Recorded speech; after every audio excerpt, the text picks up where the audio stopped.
전능하사 천지를 만드신 하나님 아버지를 내가 믿사오며 그 외아들 우리 주 예수 그리스도를 믿사오니 이는 성령으로 잉태하사 동정녀 마리아에게 나시고 본디오 빌라도에게 고난을 받으사 십자가에 못 박혀 죽으시고 장사한 지 사흘 만에 죽은 자 가운데서 다시 살아나시며 하늘에 오르사 전능하신 하느님 옆에 앉아 계시다가 저리로서 산자와 죽은 자를 심판하러 오시리라. 성령을 믿사오며 거룩한 공회와 성도가 서로 교합하는 것과 죄를 사해 주시는 것과 몸이 다시 사는 것과 영원히 사는 것을 믿사옵나이다. 아멘. 찬송가 292장 찬송하시겠습니다.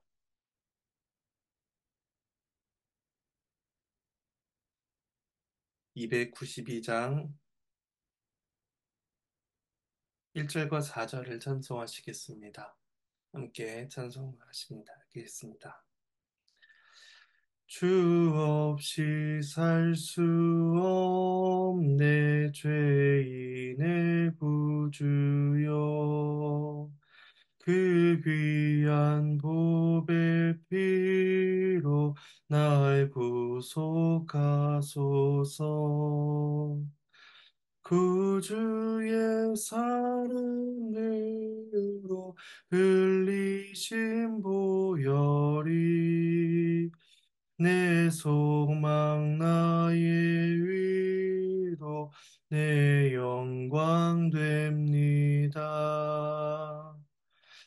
주 없이 살 수 없네 세월이 흐르고 이 깊은 고독 속에 내 생명 끝나도 사나운 풍랑일 때 날 지켜주시니 내 곁에 계신 주님 늘 힘이 됩니다. 아멘.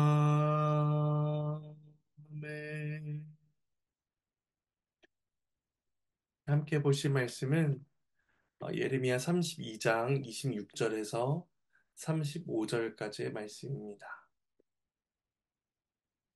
예레미야 32장 26절에서 35절까지의 말씀입니다. 말씀은 본문을 살펴가는 가운데 봉독하도록 하겠습니다. 이제 주의 말씀을 함께 나누겠습니다. 본문 앞인 32장 16절에서 25절까지의 말씀에서는 예레미야의 기도가 나오고 있습니다. 선지자가 이스라엘의 현실에 대해서 탄식하며 기도를 올리자 하나님께서는 이스라엘을 맡게 될 심판과 회복에 대해서 이제 응답해주고 있는 말씀이 오늘 본문입니다. 하나님 그 중에 오늘 본문은 이제 심판에 관한 내용을 다루고 있습니다. 먼저 26절, 26절, 7절 말씀 두 말씀은 여호와의 절대 주권에 대해서 선언해 주고 계십니다. 말씀을 봉독하겠습니다. 그때 여호와의 말씀이 예레미야에게 임하여 이르시되 나는 여호와요 모든 육체의 하나님이라 내게 할 수 없는 일이 있겠느냐. 하나님께서는 두 가지로 하나님 자신을 밝혀 주십니다. 하나님은 여호와이시다라는 것입니다. 이 표현은 자존하신 하나님을 나타낼 때에도 표현되겠지만 언약과 관련하여 사용되는 호칭이기도 합니다. 하나님께서는 선택하여 자기 백성 삼으신 자들과 언약을 맺으셨고 또 그 언약을 신실하게 지키시는 분 여호와이십니다. 그러므로 하나님께서 말씀하셨고 또 앞으로 말씀하실 모든 예언의 말씀들은 반드시 성취될 것임을 우리는 생각해 볼 수가 있습니다. 또 다른 표현으로는 하나님은 모든 육체의 하나님이시다라는 것입니다. 이것은 모든 생명을 창조하신 분으로서 만물을 주관하시는 전능하신 하나님을 의미합니다. 이런 점에서 이 두 가지 호칭은 구원 역사와 인류의 보편 역사를 다스리시는 하나님의 주권성, 하나님의 전능성을 강조하고 있음을 우리는 생각해 보게 됩니다. 그리고 이것은 이어진 말씀, 내게 할 수 없는 일이 있겠느냐? 이 말씀을 통해서 더욱더 분명해지게 됩니다. 내게 할 수 없는 일이 있겠느냐라는 이 질문은 아닙니다. 주님께서는 모든 것을 다 하실 수 있습니다. 라는 이 대답을 전제하고 있는 질문이며 또 앞서 17절에서 예레미야가 주에게는 할 수 없는 일이 없으시니이다 라고 고백한 그 말씀에 대한 대답이시기도 합니다.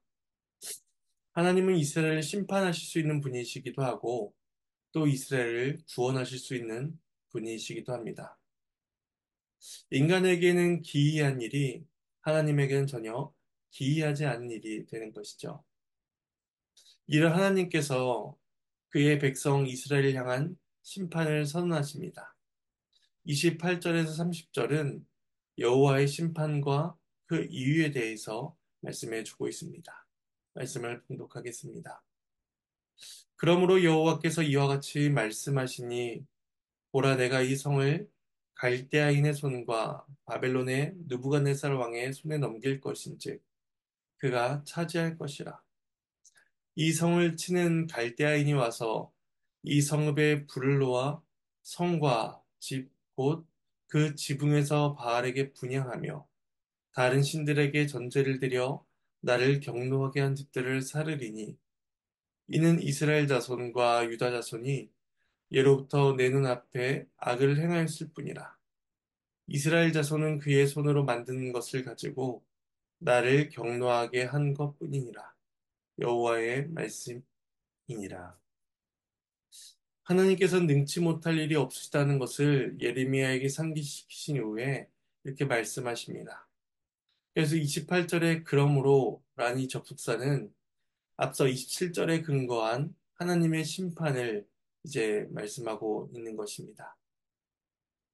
이제 28절에서 이 성은 예루살렘을 가리키며 더 나아가 유다 백성들 전체를 상징하는 것이기도 합니다.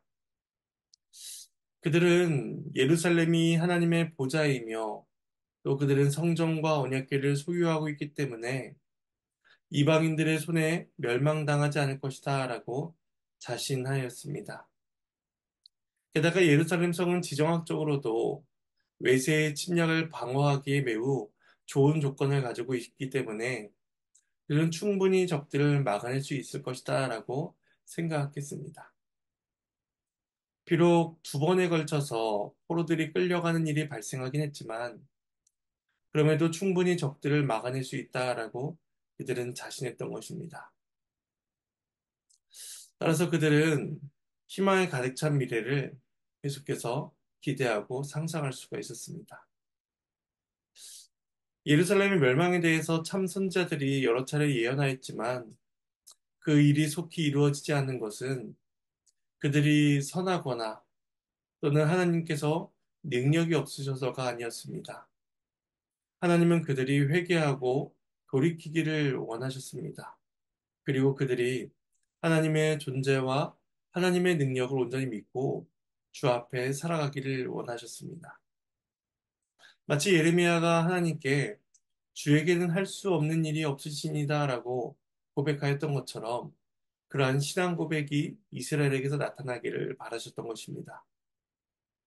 그러나 유다 백성들은 회개하지 않았고 하나님에 대한 올바른 신앙 고백도 갖지 않았습니다.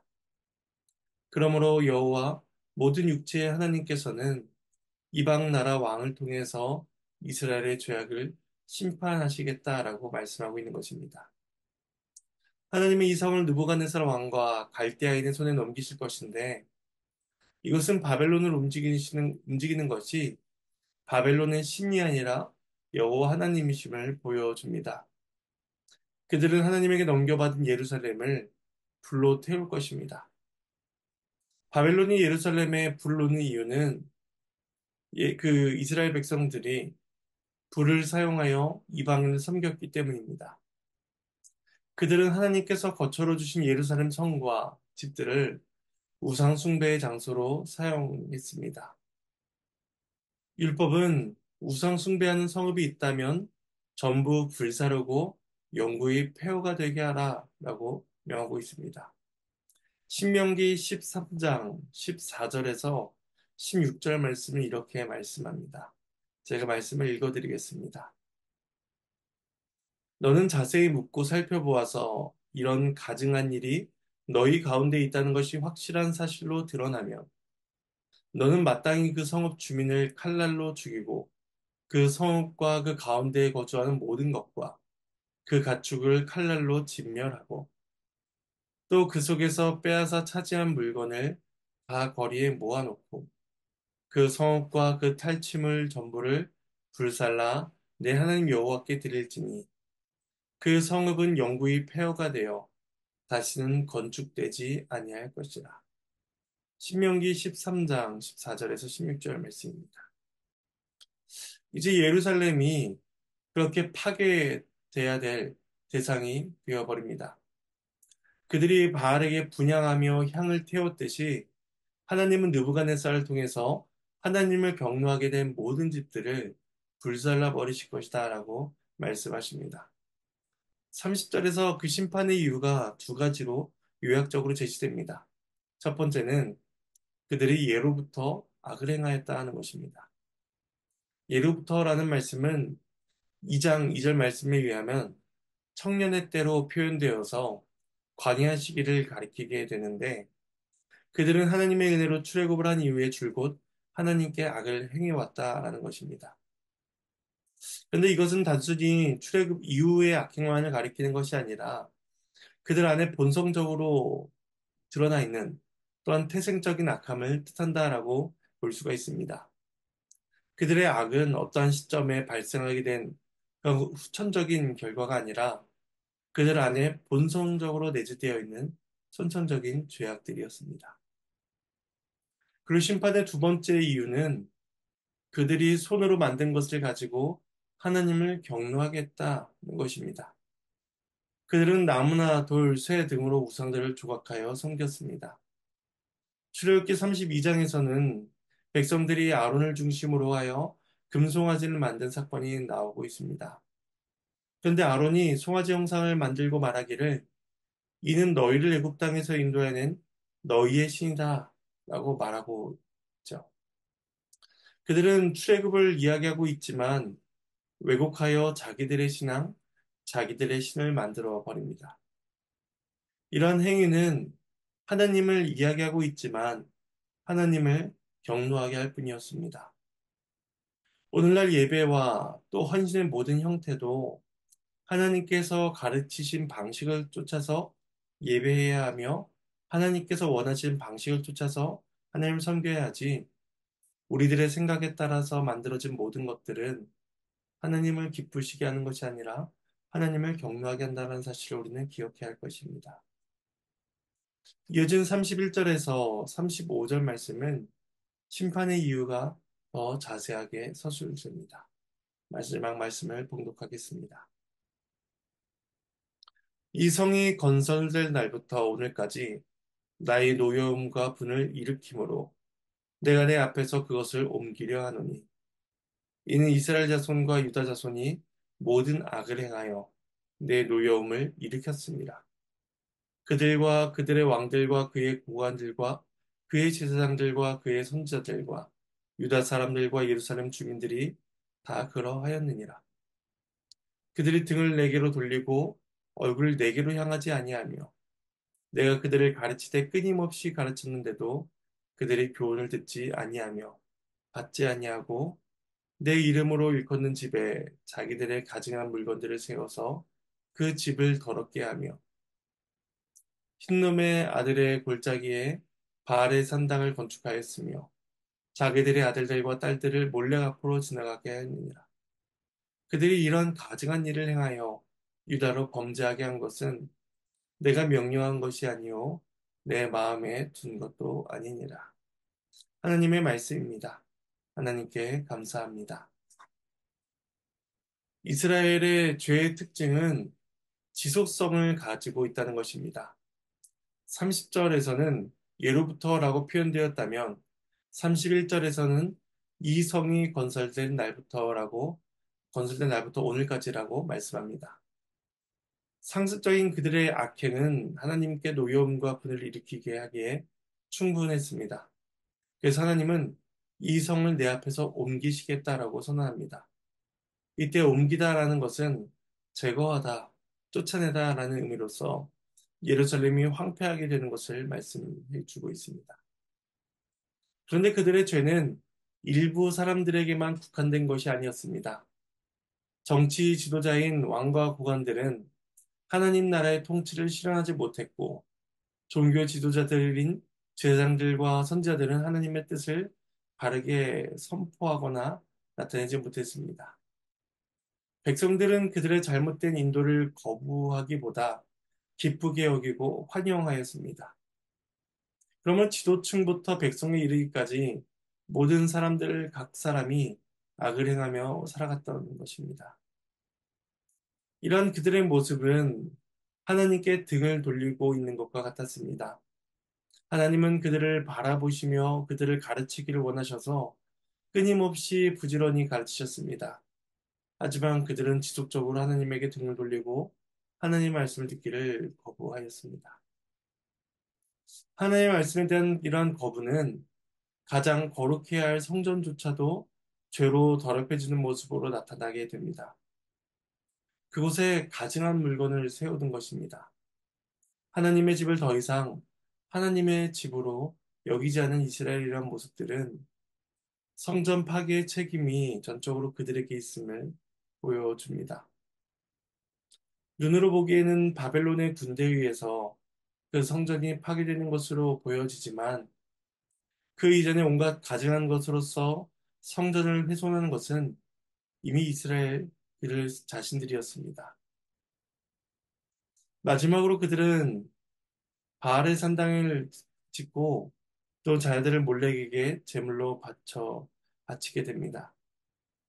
레위기 18장 21절에서는 이렇게 말씀합니다. 자녀를 몰렉에게 주어 불로 통과하게 하는 것은 내 하나님의 이름을 욕되게 하는 것이라. 그들은 하나님의 말씀에 순종할 의지와 마음이 없었습니다. 그들의 죄는 하나님께서 명령하신 것도 아니었고 또 하나님의 마음에 있는 바도 아니었습니다. 그들이 원하는 바를 쫓아서 그렇게 여러 가지 모양으로서 죄를 범하고 납니다. 이처럼 유다가 심판받아야 할 모든 이유는 그들 안에서 발견이 되고 있습니다. 유다가 바벨론에 의해 멸망당하는 것은 하나님의 무능하심이 아니라 하나님의 전능하심을 보여주는 사건이었습니다. 모든 육체의 하나님께서는 이방을 사용하셔서 이스라엘을 징계하실 것입니다. 이스라엘에게 유일한 소망이 있다면 여호와 하나님께서 자신들을 위해서 긍휼을 베풀어 주시는 것뿐이었습니다. 자비하신 하나님께서는 이스라엘에게 구원을 베풀어 주실 것이며 그 말씀은 내일 본문을 통해서 우리는 확인하게 될 것입니다. 이제 말씀에 대한 적용점을 세 가지로 생각해 보겠습니다. 첫 번째는 모든 육체 하나님께서 특별히 우리의 구원자가 되어 주신다는 사실을 기억하며 감사함으로 살아갈 것입니다. 예로부터 지속적으로 범죄하며 영원한 진노의 심판을 받아야 될 우리들을 하나님께서 긍휼히 여겨 주시고 구원해 주셨습니다. 그러므로 그리스도 안에서 우리를 구원하신 하나님께 모든 감사와 영광을 올려드리며 살아가야 할 것입니다. 두 번째는 하나님을 향한 우리의 신앙 고백이 무엇인가를 우리가 돌아봐야 할 것입니다. 하나님께서 우리의 신앙 고백을 들으실 때에 하나님께서 우리에게 어떻게 대답하실까요? 예레미야가 주께는 능치 못한 일이 없습니다 라고 고백하자 하나님께서는 내가 할 수 있는 일이 없겠느냐라고 대답을 해주십니다. 하나님은 이렇게 대답하심으로써 예레미야의 신앙 고백이 합당하다라는 것을 보여주십니다. 이처럼 우리 또한 합당한 우리들의 신앙 고백이 하나님께 올려질 수 있도록 고백해야 할 것이며 또 하나님께서 우리의 고백을 기쁘게 받아주시기를 구해야 할 것입니다. 마지막 세 번째는 하나님께서 우리에게 주신 복을 어떻게 사용하고 있는지를 돌아봐야 할 것입니다. 예루살렘 성과 집들은 모두가 하나님이 주신 복이었습니다. 하지만 그들은 그것을 우상숭배의 장소로 사용하게 됩니다. 그러자 그것은 하나님의 복이 아니라 심판의 대상으로 바뀌어버리게 됩니다. 하나님께서 우리에게 주신 많은 복들이 있습니다. 시간이나 건강이나 물질이나 관계, 가족들. 이런 복들 중에서 우리가 잘못 사용하고 있는 것은 없는지, 또 하나님께서 말씀하신 뜻대로 사용하는 것이 아니라 내가 원하는 것, 내가 생각하는 바대로 그것들을 사용하고 있는 것은 아닌지 우리는 돌아봐야 할 것입니다. 그래 하나님께 주신 모든 복들이 하나님을 영화롭게 하는 데에 쓰여질 수 있도록 하나님의 도우심을 구해야 할 것입니다. 이제 제가 말씀을 두고 잠시 기도하도록 하겠습니다. 하나님의 은혜에 감사를 드립니다. 전능하시며 모든 육체의 하나님이 되시는 그 하나님께서 우리를 다스리시며 우리를 구원해 주신다는 사실을 우리가 다시 한번 생각하게 됩니다. 우리를 구원하신 하나님께 모든 영광을 올려드릴 수 있도록 도와주시옵고 또 특별히 하나님께 온전한 신앙 고백과 또한 하나님께 홀로 영광을 올려드릴 만한 우리의 모든 삶을 올려드릴 수 있는 그러한 복된 삶들이 될 수 있도록 은혜 내려 주시옵소서. 감사를 드리옵고 이 모든 말씀 예수님의 이름으로 기도합니다. 주님께서 가르치신 기도로 마치겠습니다. 하늘에 계신 우리 아버지여, 이름이 거룩히 여김을 받으시오며, 나라가 임하시오며, 뜻이 하늘에서 이루어진 것 같이 땅에서도 이루어지리이다. 오늘 우리에게 일용할 양식을 주시옵고, 우리가 우리에게 죄진 자를 사해 준 것 같이, 우리의 죄를 사해 주시옵고, 우리를 시험에 들게 하지 마시옵고, 다만 악에서 구하시옵소서. 나라와 권세와 영광이 아버지께 영원히 있사옵나이다. 아멘.